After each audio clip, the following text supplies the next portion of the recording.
It's pretty easy to notice a nuclear detonation. A bright flash, followed by a large mushroom cloud.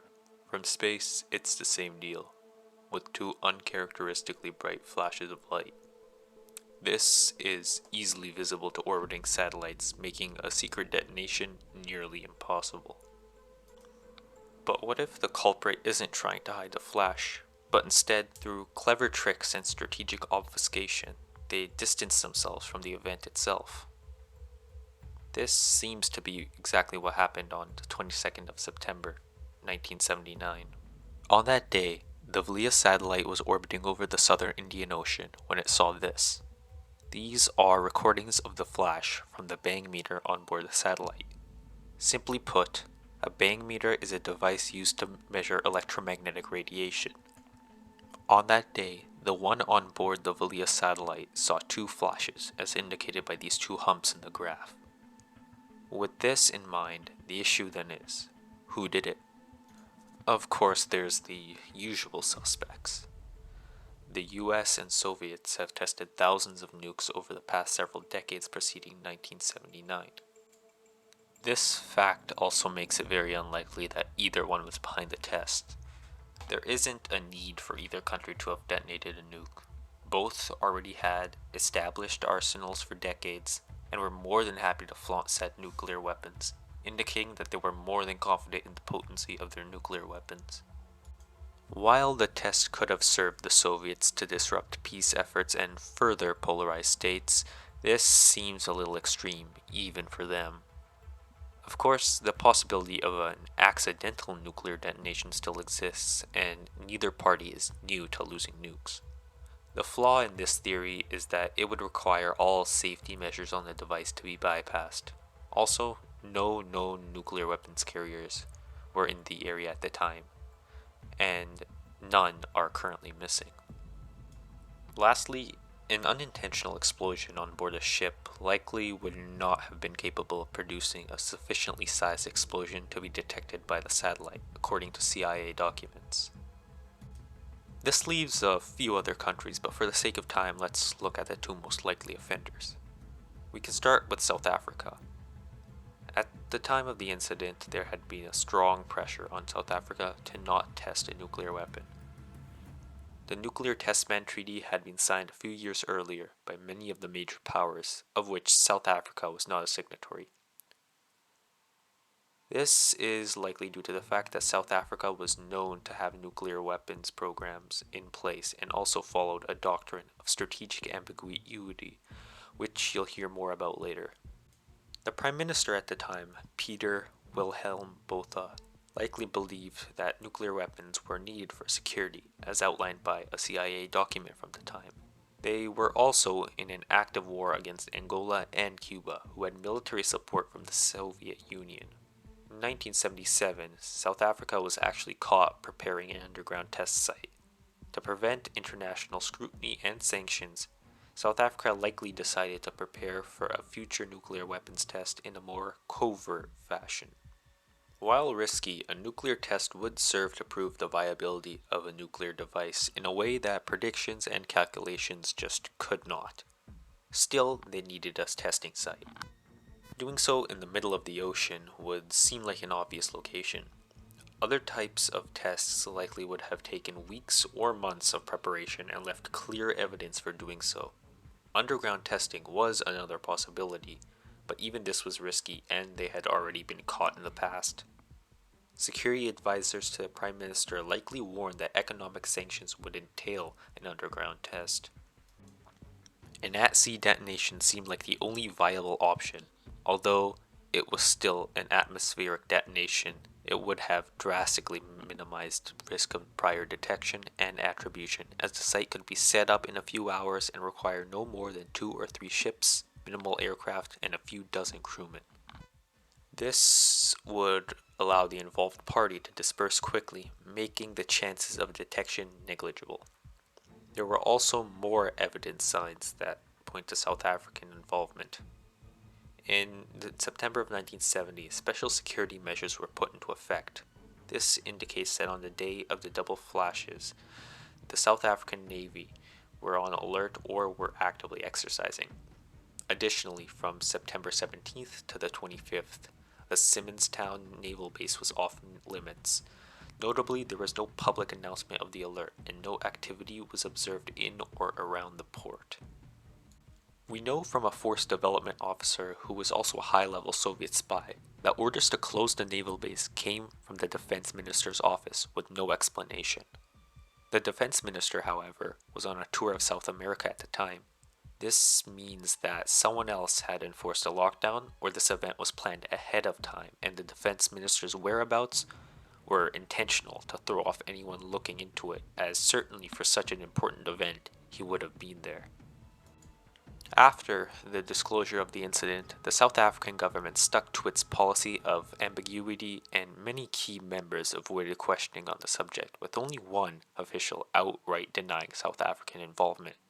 Later that same year, the PM made suspicious statements, in one instance paying tribute to South African nuclear scientists who had engaged in, quote, secret work of a strategic nature, and also telling the provincial congress, quote, South Africa's enemies might find out we have military weapons they do not know about. Neither of these are statements that a non-nuclear state would say, or anyone for that matter. Officials also directed blame at the Soviets, saying a Soviet nuclear submarine had been in the vicinity of the Cape late September, although the CIA does believe this allegation to be false. The next most probable suspect is Israel. Israel's had a long history with nuclear weapons. From their perspective, having nuclear weapons is an essential part of their security strategy. Let me explain. Here's a map of Israel and its immediate surroundings. You've got countries like Egypt, Jordan, Iraq, Iran, and so on. Now, these are places that don't like Israel. So you get the idea. The Israelis might have foreseen a need for weapons like low-yield nuclear weapons that could be used on the battlefield. Something that could be attached to already existing rocket systems like the Lance surface-to-surface missile. It is also possible that they were developing a fission trigger for a future fusion weapon. Now, in order to prove their designs, they needed to test, and, well, Israel is not a very good testing ground for those sorts of weapons. The country is tiny, about 2,200 square kilometers, or about the same size as Slovenia. This makes a detonation within the country's borders pretty much unfeasible. They, like South Africa, also wanted to distance themselves from a test in order to avoid international condemnation and alienating their allies.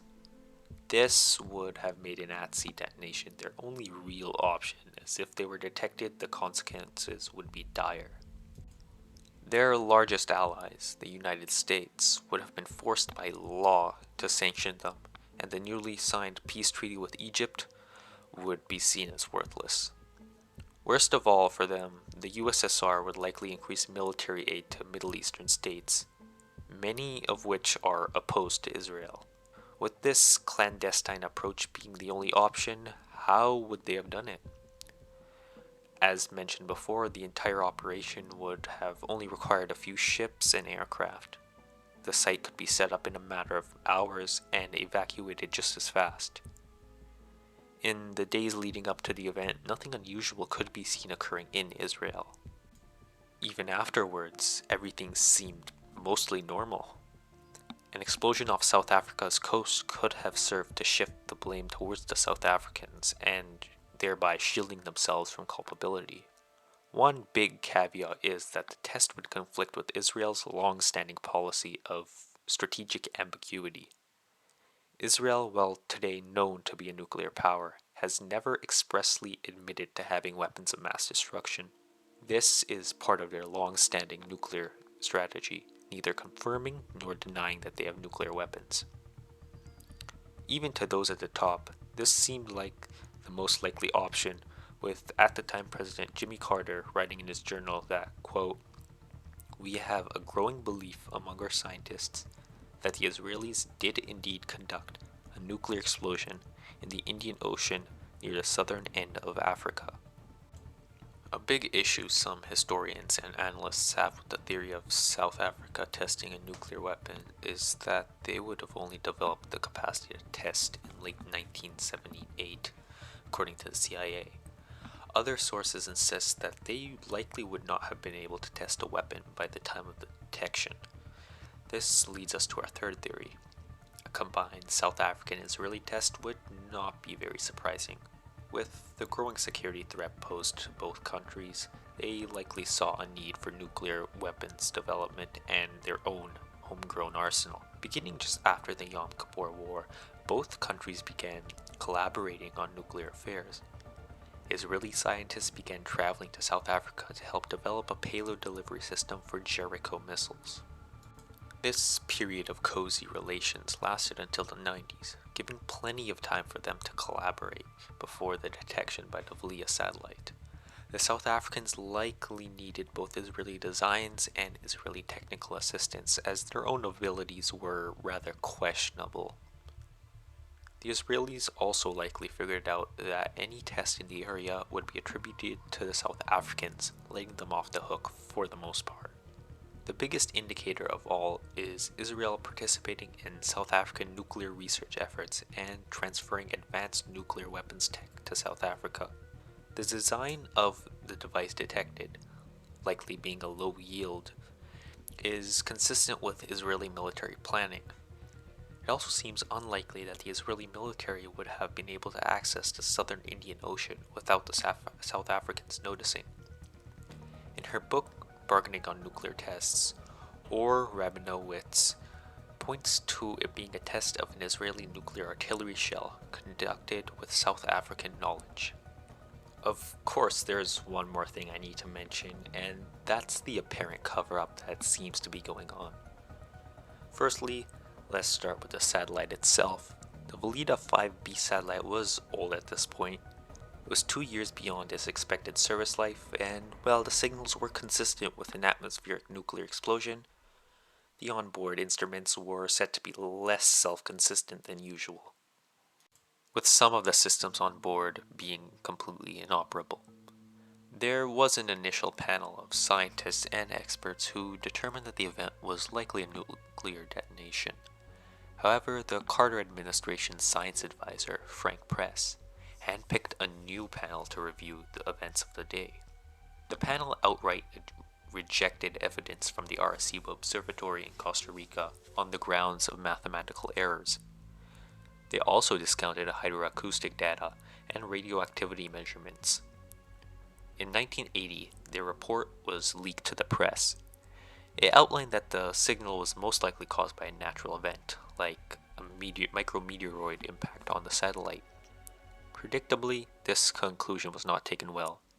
The report was rejected by scientists from Los Alamos, Lawrence Livermore, and the Naval Research Lab. Allegations that the outcome was whitewashed to serve political needs were thrown around, as well as a known member of the panel, Wolfgang Pafanowski, referred to the conclusion as a Scotch verdict. Another panel member, Richard Garwin, signed off on the conclusion, even though earlier in the investigation he was a proponent of the nuclear test theory. This leads to a rather uncomfortable conclusion that the party responsible was likely uncovered. However, due to political or other reasons, it was concealed. To this day, we still have no idea what was detected by the Vela satellites. While the evidence indicating that it was a nuclear test is strong, we likely will never know unless the parties involved decide to speak out. And judging by current geopolitical situations, it seems like that is not happening anytime soon. So, one of the greatest mysteries of the Cold War seems bound to go unsolved.